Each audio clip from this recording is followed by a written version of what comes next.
Have you ever had a feeling that someone's watching you?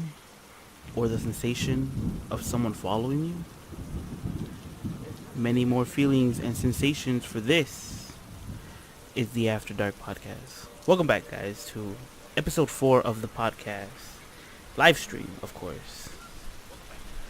It's a lovely day. Hopefully you guys had a really good day today, and hopefully you guys are having a really good evening tonight. So, Episode 4. We're already 4 episodes into this podcast, and I'm enjoying it. I mean, it's something that like I said I believe in episode 2, that something that I wish that I would have done, and back then it would have been like a radio station, which I had in my mind, and now it's come reality. I get to read scary stories to you guys, for you guys who wants to just chill out, just have somebody right next to you to comfort you when you're alone. Maybe the sound of rain it comforts you as well. I mean, I like the rain a lot, and it's comforting for me. So, how was your day today? Mine was pretty good. It was 50-50 when it came to the weather. I mean, it was mostly cloudy, but every now and then the sun will peek out and say hello to everybody.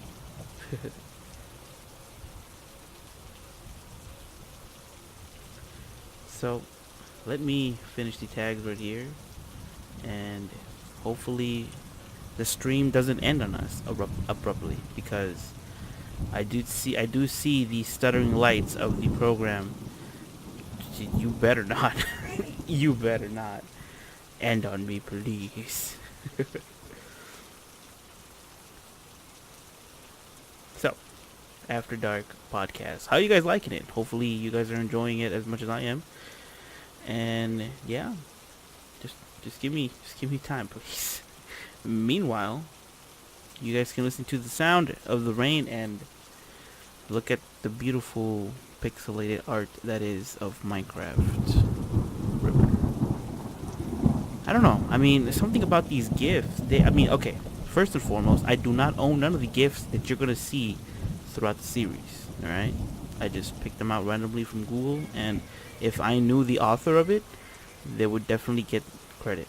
So I don't own the GIF that you see upon your screen. Now, and like I did say in episode 1, that this podcast is more of an audio podcast rather than visual. So instead of you guys having a dark screen right in front of you, whether you're on your phone, computer, or tablet, I mean, you might as well see a small little window, what could possibly be a beautiful day, right?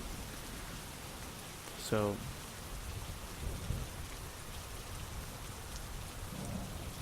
podcasting. I don't know. It's interesting. I mean, it feels like not now. I mean, I've been doing live streams lately, and it's naturally feeling like if talking to a mic and to you guys, if you guys do come by the live stream or you guys watch it afterwards on YouTube, it feels natural when you talk either to yourself or with other people, new people. I like talking to new people. Right now, I'm not in the comment section due to the fact that I am making these tags happen. So please do forgive me about that. We're almost done. We just gotta put it out there in ye old Twitter, and we will be going with story times. If you guys want to share any stories you guys have, please do so. If you guys don't mind me reading them, send them over to me on Twitter. With the hashtag the After Dark podcast, or the abbreviation of it, TADP, hashtag TADP, hashtag the After Dark podcast, and I would be more than glad to read it. it's interesting. I would like to see this. I would like to see it happen. I would like to read other people's stories, if you don't mind, and if they're not too personal.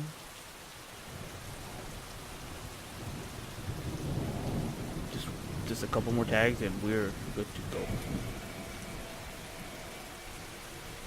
So, let me talk about the name of the podcast, the After Dark podcast. Uh, to be honest with you guys, that was pretty much like a last minute thing. I did not know how I was gonna call the podcast. Me and my best friend, we were trying so hard to come up with the name, and it just resulted in me just um, dishing out names that would be best fitted for a book rather than a podcast. And yeah, we're here with the name, the After Dark Podcast, and I do enjoy it. Thank you very much, Bruno, for helping me out with the name. I really do appreciate it. The intro and the outro I do in each podcast, that I am going to do in each podcast. I came up with that. Okay, I came up with that on the fly too. So, let's get started. Let me see. Story time with me as the protagonist, because that's how I like to start my podcast. So, what story can I tell?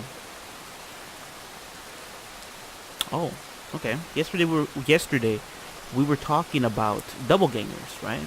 Whether you believe it or not, whether you believe that there is a different person out there that looks like you, but it's not you, right? And there is a theory that supposedly when you come across your double ganger, you have to, one of you guys, come out alive. I don't know if it's true or not. It could be, but how would we know if one of them died, How would we know? So, speaking of double gangers, I remember when I was living in East LA at the time, and I just got out of college, okay? And my cousin, he was shacking in with us due to altercations at his home. We're not going to get into it, but, he's fine right now. And he was still going to high school at the time, and one day, coming back from where I used to work at the OBGYN clinic, he told me that if I was near the cemetery, like just because you see, the street that crossed the street that I used to live in, the street's name is Cesar E. Chavez, right? And I used to live by a street called Chicago Street, okay? And if you walk upwards,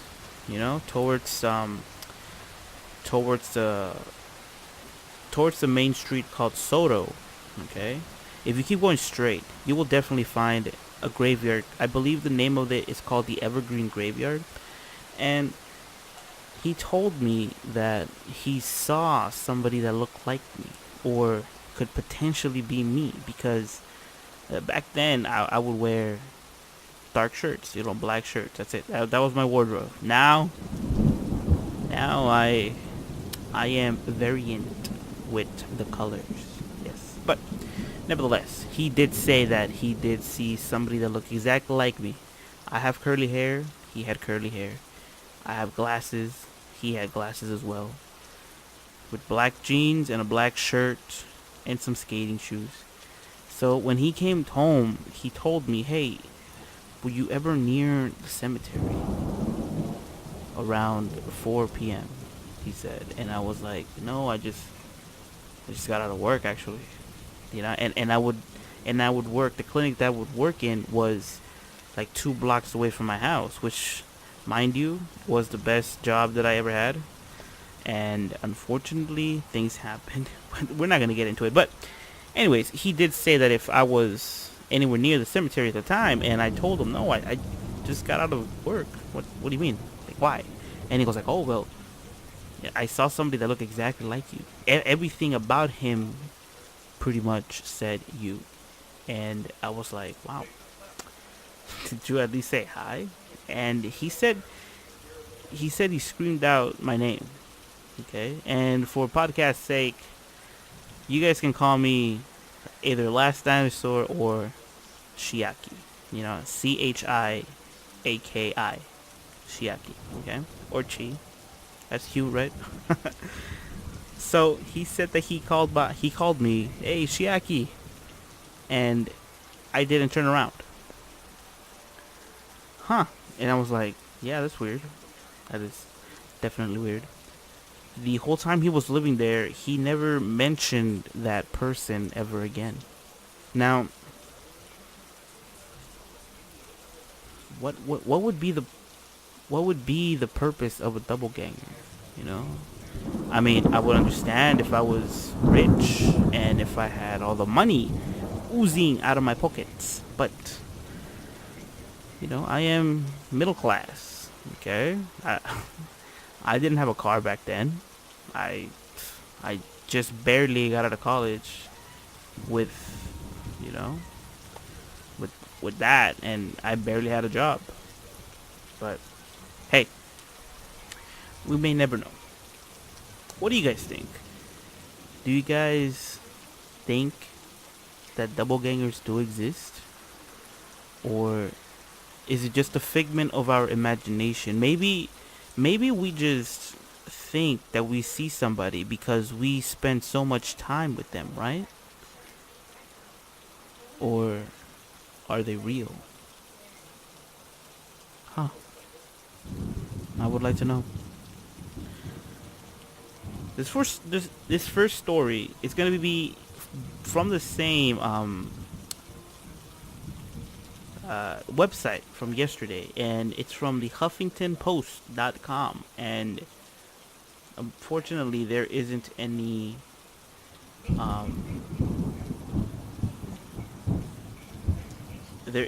authors behind the stories, but this one's called The Following, and it goes like this. My older sister has a ghost that follows her around for years. I lived with her once for about 3 months, and so much weird stuff happened in the time. All my sister would say to me when I mentioned it was that her ghost didn't like me being there. Things like going to bed with everything locked up and switched off, and waking up in the morning with the back door open, lights on, and the kettle switched on. One night, my sister and I were getting ready to go out, and I asked her to borrow her liquid foundation. I used it and put it back where she kept her makeup. 10 minutes later, she's asking me for it, and it was nowhere to be seen. She accused me for taking it and made me buy her a new one, and refused to listen to my side of the story. About a year or so later, when she was packing to move to a new house, she found the makeup in a shoebox with some old letters. The shoebox was a zipped up suitcase that was underneath her bed. But probably the most scared I've ever felt one afternoon was when I was the only one in the house, which never happened as 4 other people lived there. I'd arrived home from work and headed straight to the bathroom. All the doors and windows, etc. were closed. I was standing in the bathroom and started squeezing a pimple from my chin when a female voice in the hall said, "Stop picking your zits." It was loud enough and sounded real enough.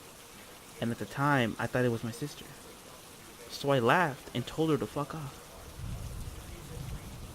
And asked, what was she doing for dinner? No answer. I stuck my head out into the hall. No one was there. I searched the house, top to bottom, and there was no one home. Oh. My monitor went off. I'm super sorry for that. Let's continue. sat on the front porch until someone else got home because I didn't want to be there alone. Ghost. We talked about him so many times. It's been 4 episodes, and it feels like if we've been talking about ghosts for 20 plus episodes now. I believe in ghosts. Okay? I believe in the supernatural. I believe in demonic spirits, poltergeists, and everything that comes with the premium package. Okay? I mean, when we talk about premium package, we usually say, it's gonna cost a lot, but talking about ghosts, it's fairly cheap, right? Just one little incident, and next thing you know, you're a believer.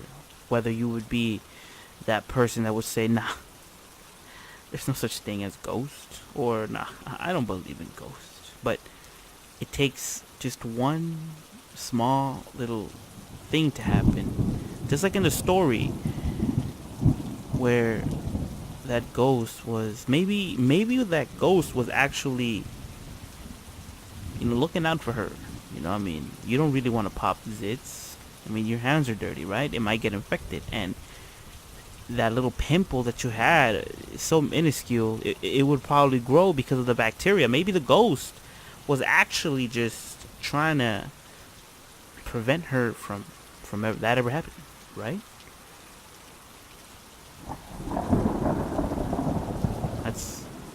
That's food for thought, right? That's how it goes. This next one's called The Grandfather. My grandfather told me a story about how one time he was sitting in the chair in front of the house when he heard his wife repeatedly calling him from the inside of the house. The thing is, my grandmother passed away a few years ago, but he told me that the voice was so pressing that he actually got up to look inside the house, and as soon as he got inside, he heard a loud crash behind him, and turned around to see the chair he was sitting on moments ago had been crushed by the cast iron gutter that fell on it. If he hadn't come inside the house, he would have probably been seriously injured. I don't know if it's paranormal or not, but every time I think about it, it sends chills down my spine.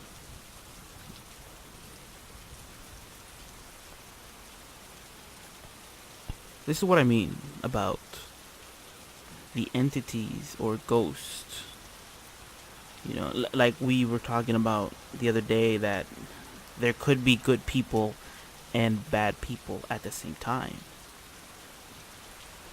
And there are things in between, right?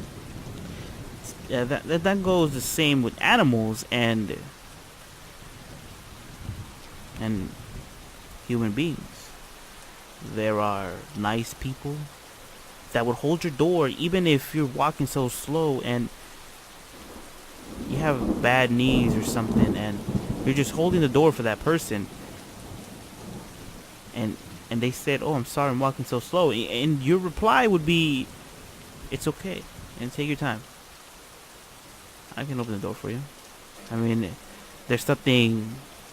Okay, hold up. I don't want to get into this because there are a lot of people out there who would think otherwise. I mean, if you're holding a door for a girl or a woman or an old lady, and then next thing you know, you hear somebody else say, I can open my own doors. That's what I mean about being nice and mean, okay? You were not doing it because you would see that, she's an old woman, or you're not holding the door because she has bad knees, or if she's an adult or she's a kid, right? You're just holding it because you're just being nice. A simple thanks go a long way, right?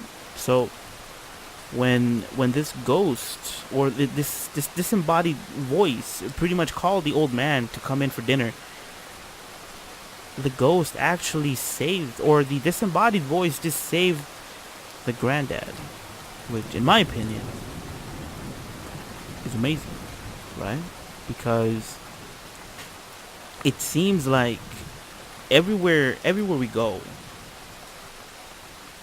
and every story we hear about either ghost or poltergeist or anything like that, it just seems that they can sense the future. They can see beyond maybe a couple minutes, but they know what's gonna happen, and when it does, you're just glad that you were not there, right?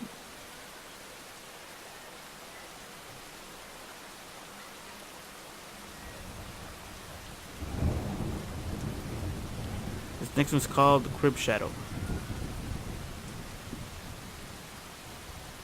Wait, I think I've read this one yesterday. Hold up. I don't think so. Let's read. I was babysitting my niece once while I was staying at my brother's place, and they had the baby camera set up so I could see her in a little television it came with. I was studying and started dozing off when I heard someone whispering and realized it was coming from the monitor. I initially thought it was some feedback or something, but when I looked at the TV, there was a dark shadow near my niece's crib. I have never been more terrified in my life, but the shadow was clearly there, where it had not been before. I ran to my niece's room and looked around and saw nothing, but I took her the hell out of there. I went back to the TV and the shadow was clearly gone.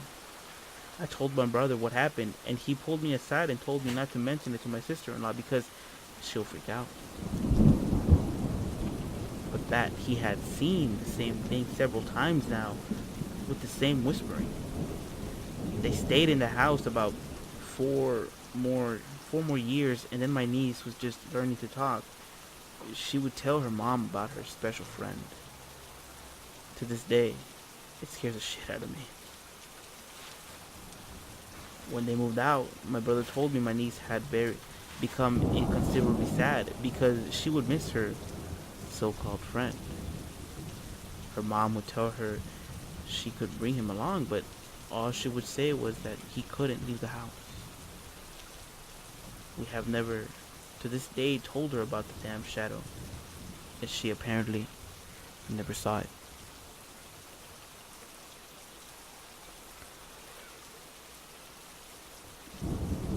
Imaginary friends. We all probably had one, right? I mean, when you grow up, you tend to forget what happened when you were small, or sometimes people don't even remember. They just remembered a certain time in their lives, and that's about it. I remember the furthest I can remember was when I was 6 years old, and even then, at the time, it was the memories are vague, but they're there. So, having an imaginary friend, when you talk to somebody when you were a kid, would it be concerning, or would it be alright? I mean, like we were talking about how there's always two types of people, a nice one and a mean one. Same thing with a ghost, or same thing with an imaginary friend. It could be that the imaginary friend is a nice imaginary friend, or it could mean that it wants something else, right? I remember watching this show. It was called Haunting in Destination America. If you guys have it, and the show still runs, it's a pretty good show. And in that show, I remember an episode where this little girl, she would befriend, or this ghost would befriend her, and I forgot his name. It started with Mister. It was very interesting because this ghost, Mr. I forgot his name. he would like point her to the right direction. In other words, he was a nice ghost. And he would tell her about some other like malign, is that the word, or evil spirit? Let's just call it that. And yeah, and technically, he saved the ghost. Actually, saved the little girl. Now these stories are true, right? I believe them, don't you? And like I said, if you're not a believer, it just takes one tiny speck of sand just for you to turn into one.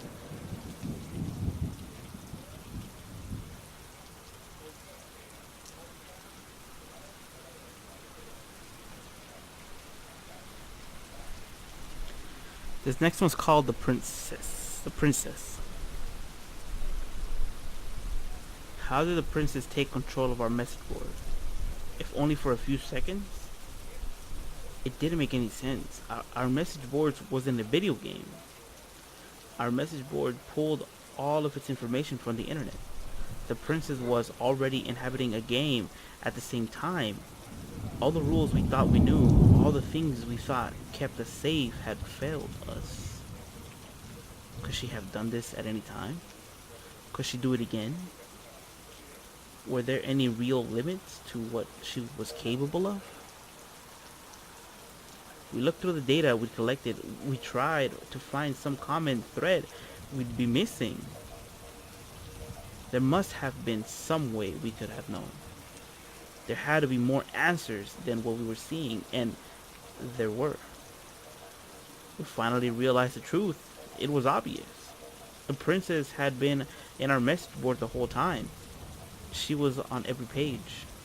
She was on every forum list.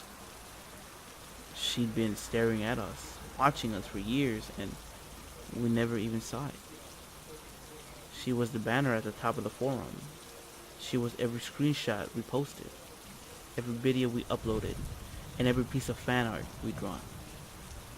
Every image of her is her. Every image of her, when observed, it gives her power.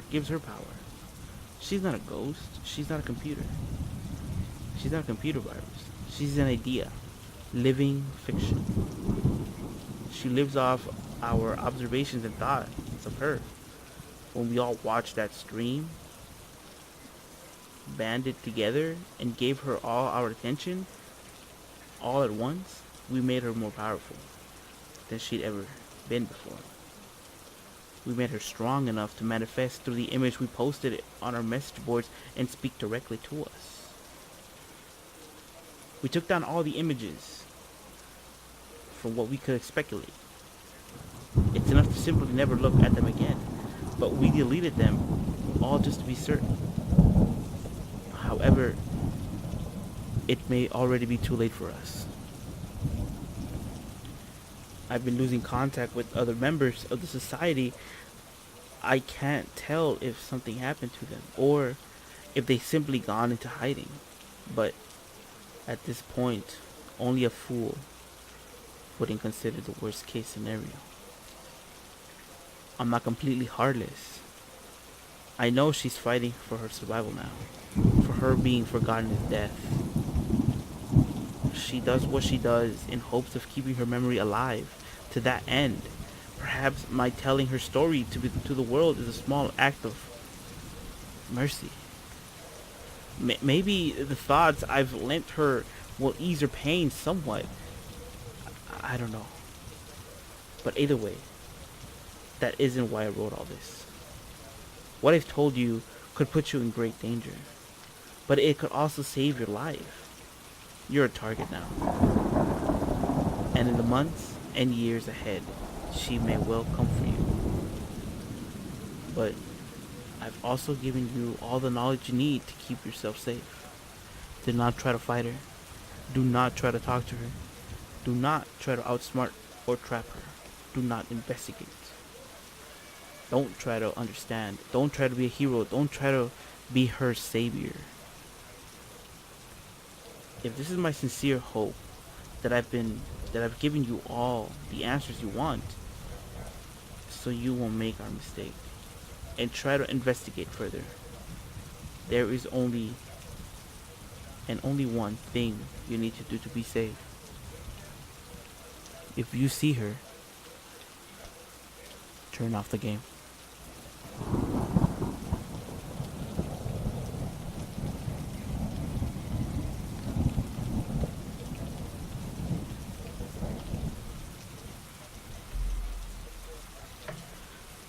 Growing up,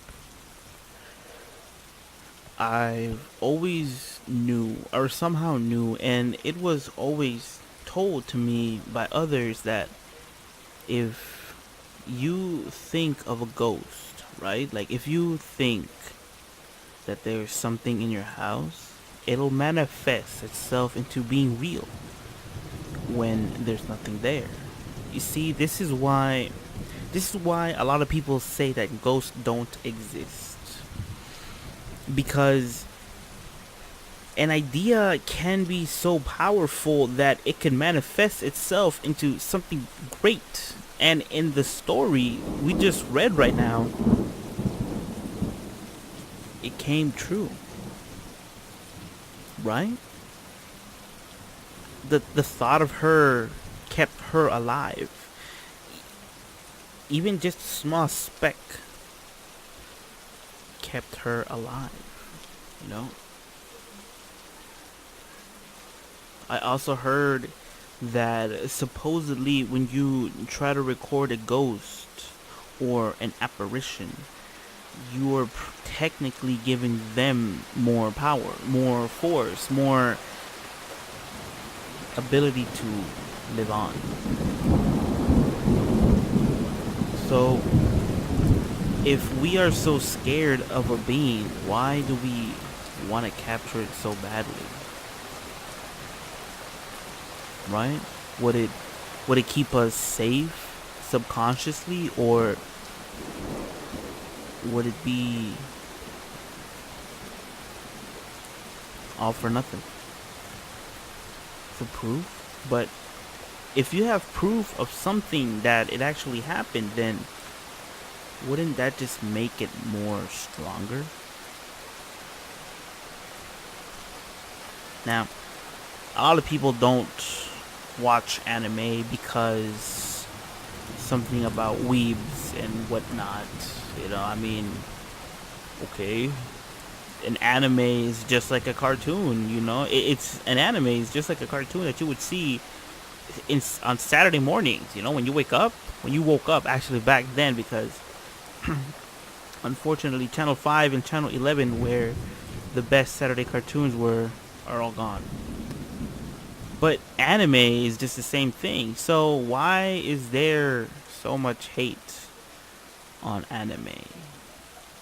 Huh. But that's not the point. The point of me saying this is that there is an anime out there called Ghost Stories. I believe it's called Ghost Stories. It's 12 episodes, and it features some pretty interesting themes. You know, if you guys don't fall into the category of, oh god, anime, oh, it's so and bleh, go check it out. It's very interesting. I mean, it's not scary per se, because, you know, unfortunately, but it's a pretty good anime. And some of the things they say in it actually is true in real life. Because, like we were talking about, if you think something is in there when there's nothing there, you're pretty much manifesting it to become real. So the power of the mind is pretty big.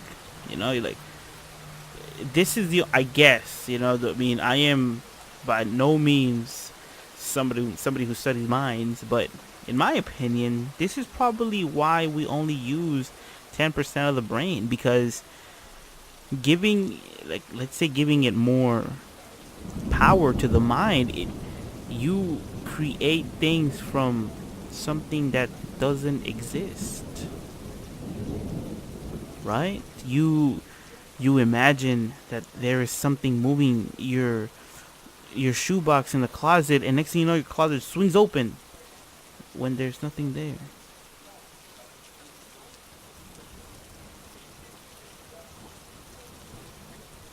If there isn't a ghost anywhere, why would you think of it as a real thing, right? Why would you give something that doesn't exist even more power? Huh.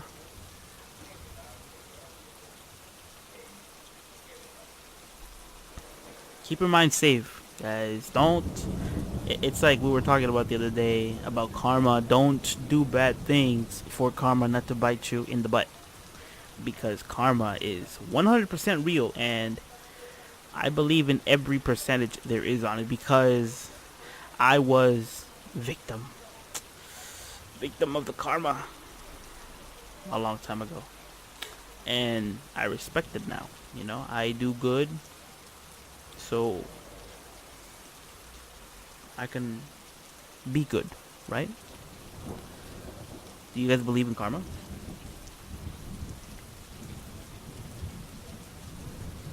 Yesterday we found this website called mandatory.com, where it said that there is 20 of the best two sentences horror stories. And like I said, a horror story doesn't have to be a 250-page book to get to the point. Just two simple sentences and it catches your attention. For example, let's read one, and fortunately these have authors on them. So, I don't know how to read this because the author is at the bottom of the story, and I don't know if dude, okay, I think I get it now. All right, so this one, it has no title, but it is by a person called J.M. Person, or I don't know how you pronounce that in just one word, but it goes. The last thing I saw was my alarm clock flashing 12:07 before she pushed. What? Okay, wait. Hold up, because my brain just told me to pump the brakes here a little bit. Okay. The last thing I saw was my alarm clock flashing 12:07 before she pushed her long, rotten nails through my chest. Her other hand muffling my screams, I sat bolt upright, relieved it was only a dream. But as I saw my alarm clock, it read 12:06. I heard my closet door creak open.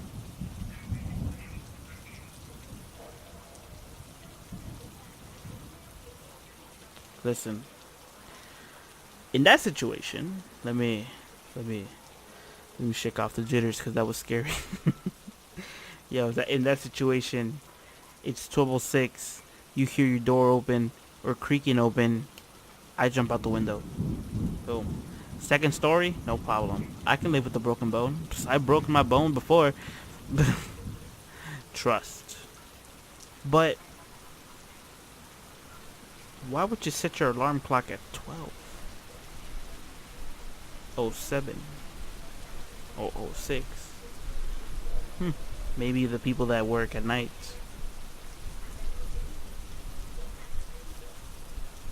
This one is by Evil Steve Dave, and it goes, in all of the time that I've lived alone in this house, I swear to God, I've closed more doors than I've opened.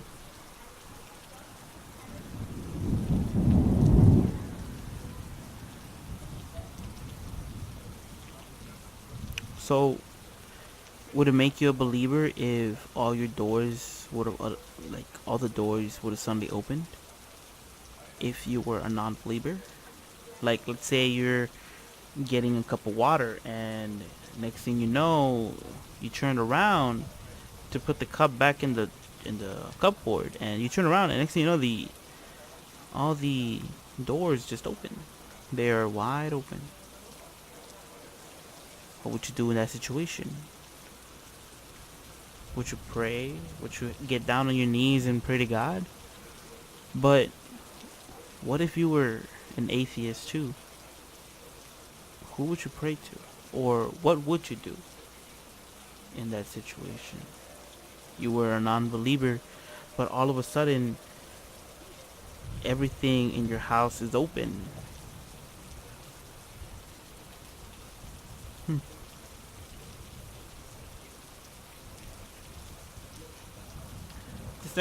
This next one is by DRRD777. A girl heard her mom yell her name from downstairs. She got up and started to head down. As she got to the stairs, her mom pulled her into her room and said, "I heard that too."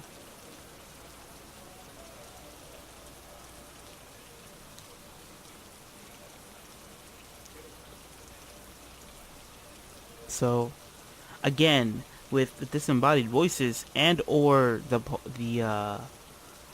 double gangers, this story was about pretty much the same one. It's pretty much the same one as the one we read. I think it was on day one, where the dad was tucking in his son, and his son said, "Can you check under the bed for monsters?" And as soon as he bent over to check under, he saw his kid again saying, "There's someone in my bed."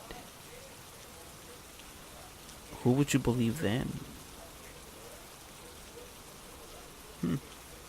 Very, very interesting questions that I would love some answers to.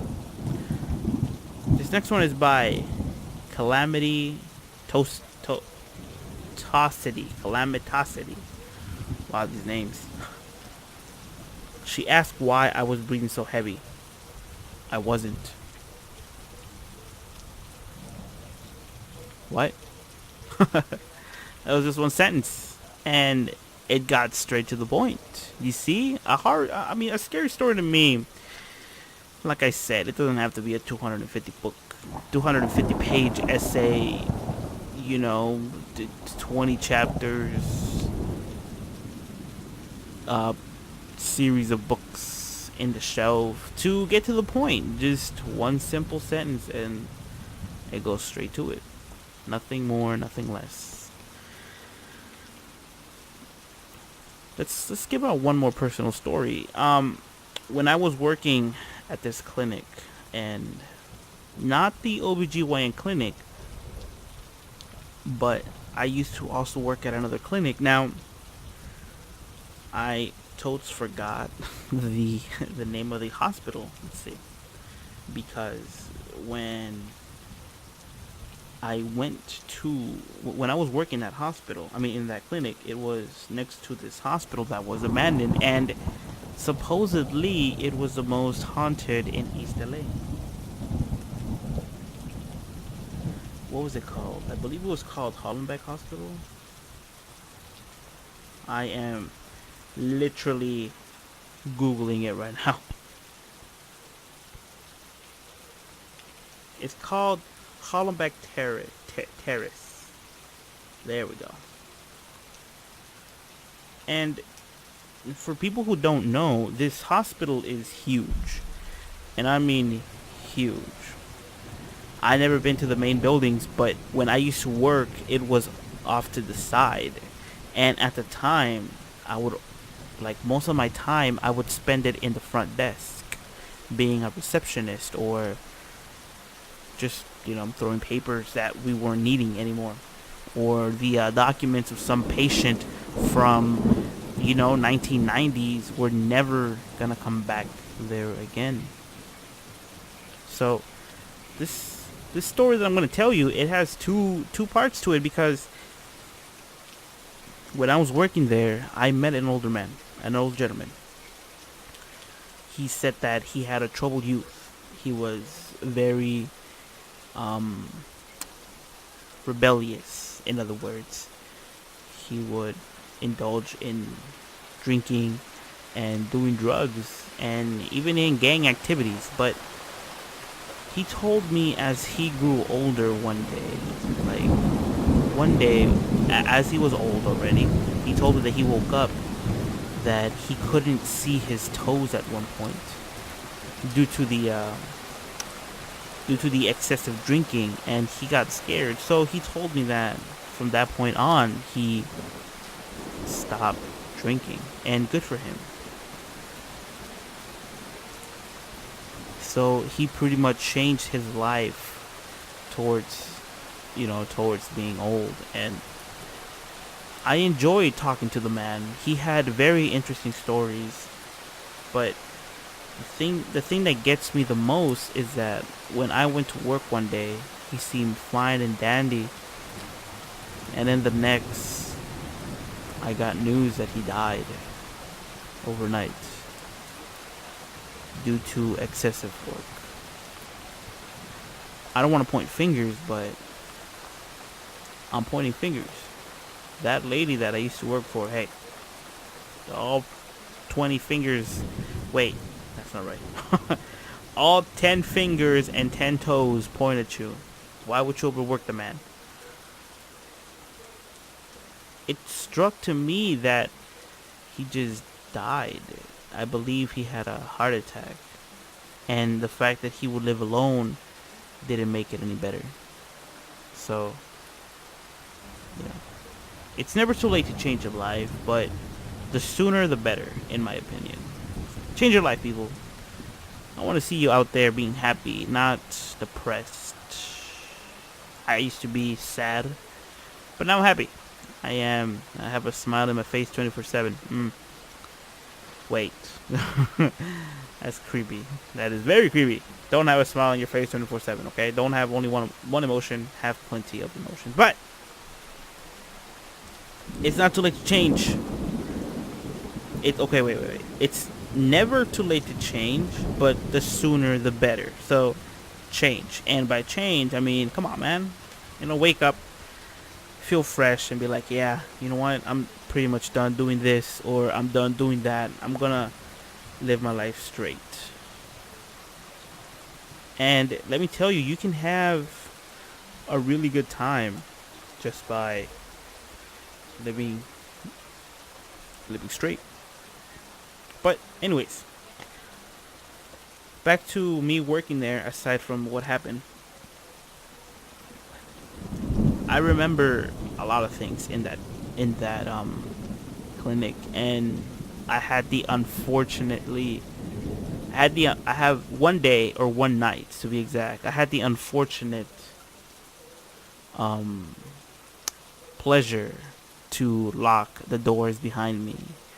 And let me tell you, that was the last time I ever stayed late in that clinic, because my boss at the time, she entrusted me with the keys, and I lived literally right down the street, so it would probably be, I would say, like around 10 blocks away, maybe give or take.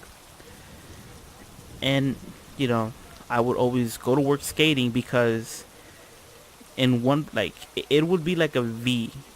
I guess you could say that, right? Like, it's like a V shape. The main road, it wasn't a straight, so it would like go down for a couple blocks, and then next thing you know, it would incline a little bit.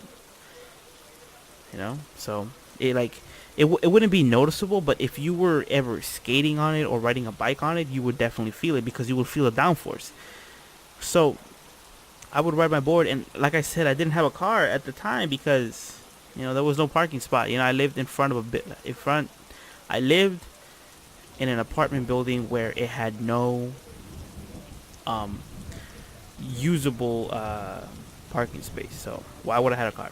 I have a board, right? So I would take my board, right? And one night she said that if I could stay late and lock up. And as everybody left, I looked at the clock, and I'm all like, you know what? I need like 30 more minutes. And them 30 more minutes, I want them back. I want them all back, because it was not fun. In the back of my mind, like, okay, in physically, I was like, yeah, just 30 minutes, I can get to it, whatever, it's fine, I'll clean up, take my leave. 30 minutes. But in the back of my mind, I was like, 30 minutes seemed like a damn eternity. Why? Because there is people who died right next door, and I am pretty sure they're gonna knock over and say, "Hey, is my prescription ready?" And nope, was not having that. A couple podcasts, like a couple episodes back, like I believe it was in the first episode, I did say that I have this thing where if I do feel somebody watching me, like towards my back, my ears would stand up. Okay, and let me tell you, you might as well call me Yoda because my ears were all over the place. Did not like being there for 30 minutes. Nope, I cleaned up as fast as I can. I filed what I had to file. I threw away what I had to throw away. And ooh boy, I think when I was turning off the lights, it was the worst, because my ears, first of all, my my spidey senses were tingling, and my ears were all over the place. All right, I was full blown elfed out. One, two, as I was turning off the lights, you would not see me run any faster than that day or that night because not fun. Not fun. Hollenbeck Terrace, I believe it's called. Assisted living facility in Los Angeles, California. Now, I do believe before I came here to where I am now, I do believe that they made this place into a living, like a home, right? For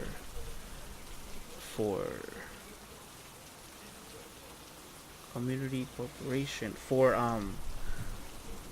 old people, like an old people place, I believe it. I'm not too sure, but you would not pay me enough to be there for a whole year. Nope. Ooh. No, you always know when you go to the pool and you go like, I'm gonna dip my toe in to see if the water's right.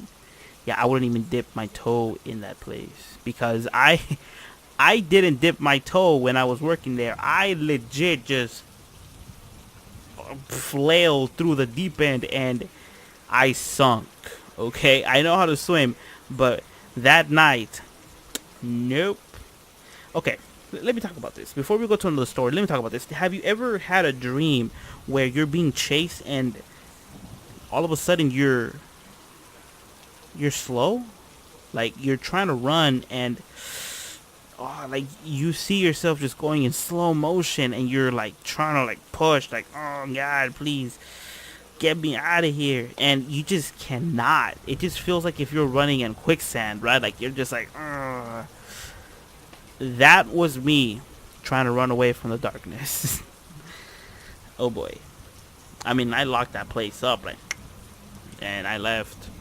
But who would want to go there at night? Psh, not me, dude. Now that place can stay in hell. I'm saying. Woo! Not fun. Not fun. This next one is by Gus Talus. And it goes, there was a picture in my phone of me sleeping. I live alone.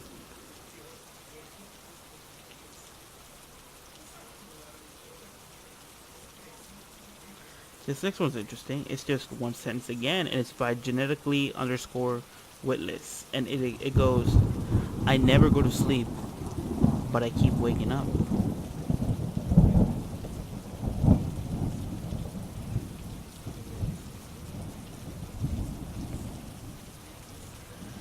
Your phones nowadays pretty much, okay. Yeah. I think it's safe to say that everybody here has their phone on 24/7. You know, okay. So, coming home, I saw this young lady. Okay, hold up. That just made me sound so old. I saw this lady. No, I saw this girl. Okay, she was like around in college, I think, but she was reading a book. Okay, I'm not that old. Okay, I'm not. I'm not even old, dude. I'm barely in my 20s. Jeez. Anyways, I saw this girl. She was with, like, she had a book, and I was so tempted to be like, "Yo, what are you reading? That looks interesting."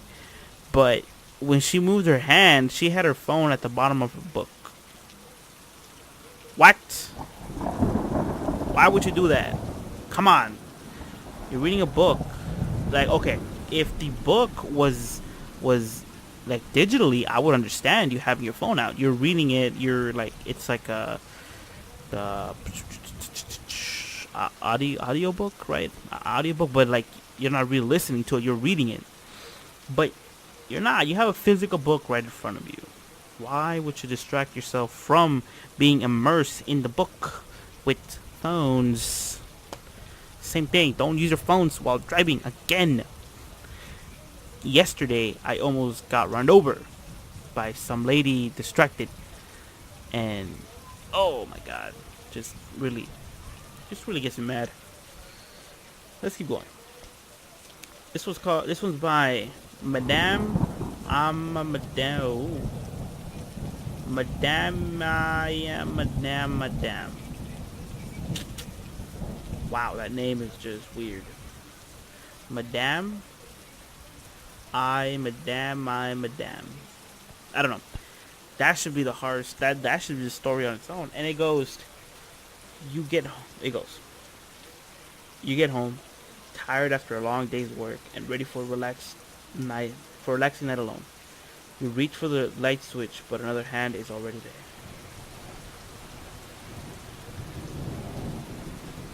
Wow.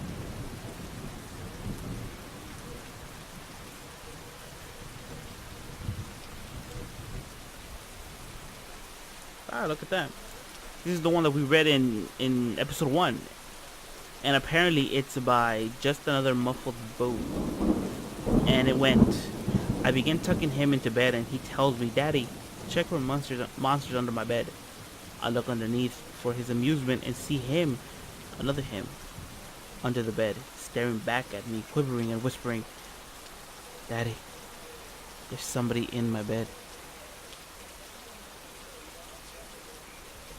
Hmm.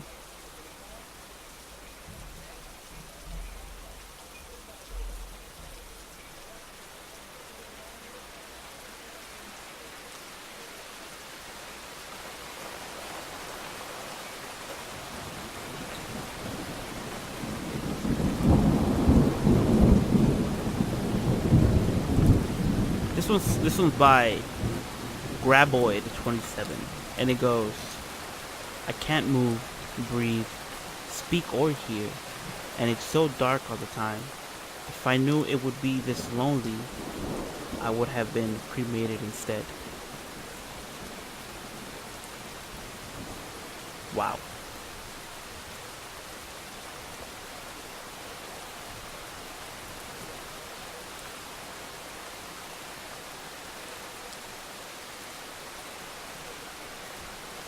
This one is by VoltKid321, and it goes, I can't sleep, she whispered, crawling into bed with me. I woke up cold, clutching the dress she was buried in.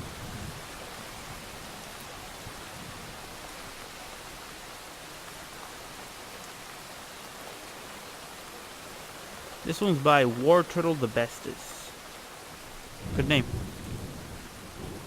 There's something like the laughter of a baby, unless it's 1 a.m. and you're home alone. Everybody likes babies. I like babies. They're cute, adorable, and their laughs. I believe their laugh is more contagious than some of the adults. You know, when you hear a baby laugh, you can't help yourself but laugh.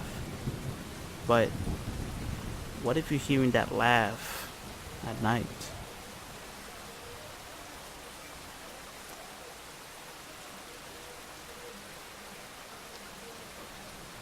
This one is by the_D_string.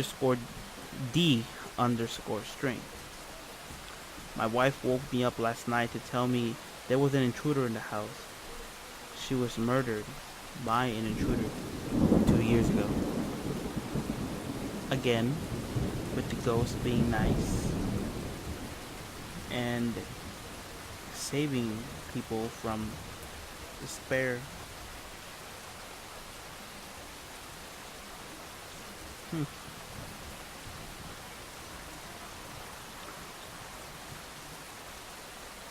I think we just read all of the two sentences stories. Hmm.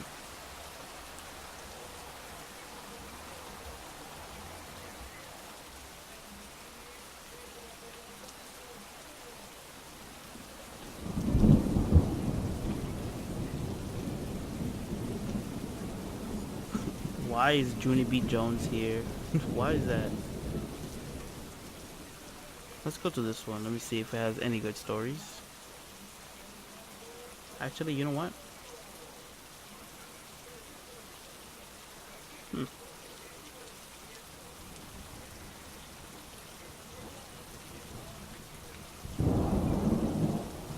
So, how are you guys enjoying the podcast? You guys are listening to the After Dark podcast. That would be. Let me see. If this was a radio station, this is how I would have imagined myself. Be like reading the stories to you guys.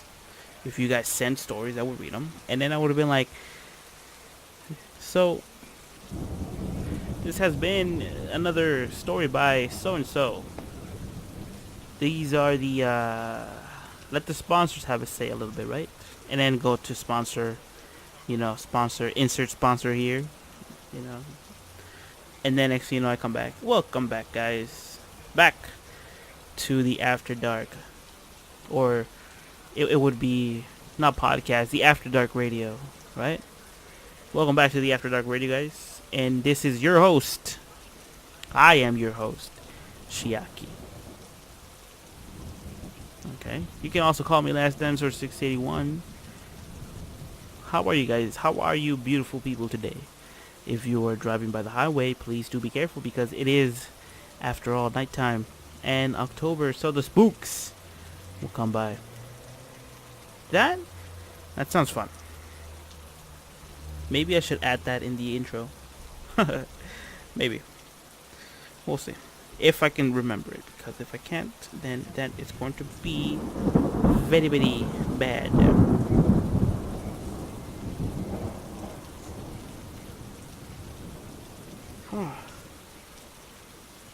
I forgot what I was going to say. But, anyways, let's end this podcast with one more personal story of yours truly. And we will go on to the suggestion, I guess. I forgot what the damn thing. The recommendation. There we go. So after the podcast, I'll recommend you a good horror story to watch before going to bed. Sounds good? Alright, cool. Now let me dig into my files to see what story we have for you guys. One last story of me. Okay. This is more of a dream than it really happened. And the thing about dreams is that some dreams, never go away. They're kept inside your brain. Like, you don't really remember them, but when the opportunity arises, those dreams, like, let's say you had them 7 years ago, they come back. And they're as vivid as the day that you remember them or dreamed them. So, in my dream, I forgot how long ago it was, but it was a long time. It was a while back. In my dream, my dad would call me and be like, "Hey, let's go out." And I'm like, "Yeah, sure, why not?" I had nothing to do. So we were walking to the train station, and he would tell me, "Hey, you want to go to the end?" And I would look at him and be like, "The end? The hell are you talking about?" And he would be like, "Yeah, you want to go or not?" I'm like, "Yeah, I'm sure, why not?" Maybe in my brain I thought maybe he meant the end of the terminal, maybe the last city the train runs through. So I got on the train and it was empty at the time, but as towns passed by, the train kept filling up. It filled up to the point that me and him got separated, and they pushed him off the train, and he screamed, "Just go straight to the end. Don't stop." The train kept going, getting fuller and fuller, but just as the train got full, it got empty. And at the time, it was just me and the conductor. So I went to the conductor area and I told him, "Hey, you know what's going on?" He turned to me and said, "Oh, okay. You're the one going to the end." So we were riding the train for a while, and next thing you know, the train stopped, and he turned to me and said, "Well, this is your stop. You can get off the train now." And so I did. And the first thing I saw when I got out, in the dream, it was a big black house. It was like, not fully black, but it was like one of those, like, where the weather pretty much just decolorized the wood, and it would look more like a grayish, darkish, like black color, I guess. It just looked so muddy and mucky. And it was a 2-story house, I remember correctly. And right next to it, like on the right hand side of it, like let's say you are facing the front door. So on the right hand side, there was a school. And the weird part of this dream was that nobody was there. Like, not everybody was there. Like, I would see people from afar. Like, I would say, like a silhouette of a person 2 or 3 blocks away, or nobody around me for a long time. Next thing you know, I see somebody in front of me, and I tap them on the shoulder, and I go like, "Hey, do you know where this is? I seem to be lost." So when the person turned around, I was surprised to see that his face was gone. There was no mouth, no eye sockets, no nose, nothing. Just pure blankness. And next thing you know, all of them, like all the people, started crawling out of places where they weren't even there. And in the middle of the mall, it was my dad, and he told me, "Welcome to the end." And then I woke up. This happened a while back. The dream, I mean, I dreamt this a while back, and there is a saying, okay? It's like an old wives' tale where if you don't tell your dream on a certain time, it comes true. I don't know how true this is, but all the bad dreams, I told them as soon as I got up. You know? Told them straight ahead. I'd be like, "Hey, you know, I had a dream and it went like this." Boom. The second I got out of bed. But if I had a nice dream, I would keep it to myself and hope it happens. What do you guys think? What do you guys think about dreams? Maybe, hopefully we can find some stories behind dreams, and some really good ones too.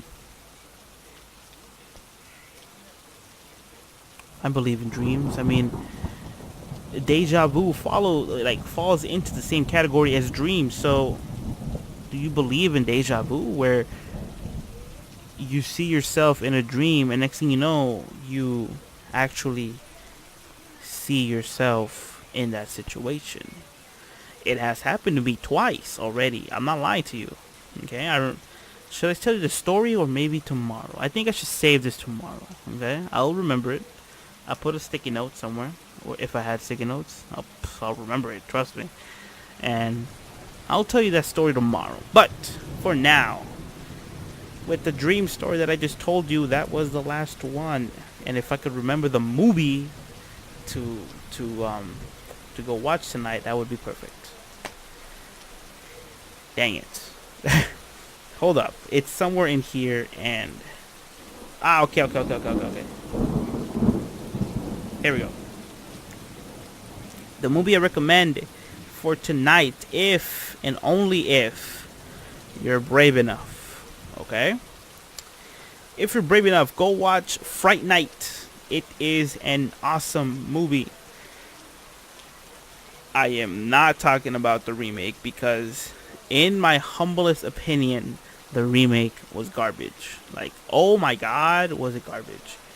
Go watch the 1985 version of it. The original version of it. Fright Night. 1985. Let me tell you more about it.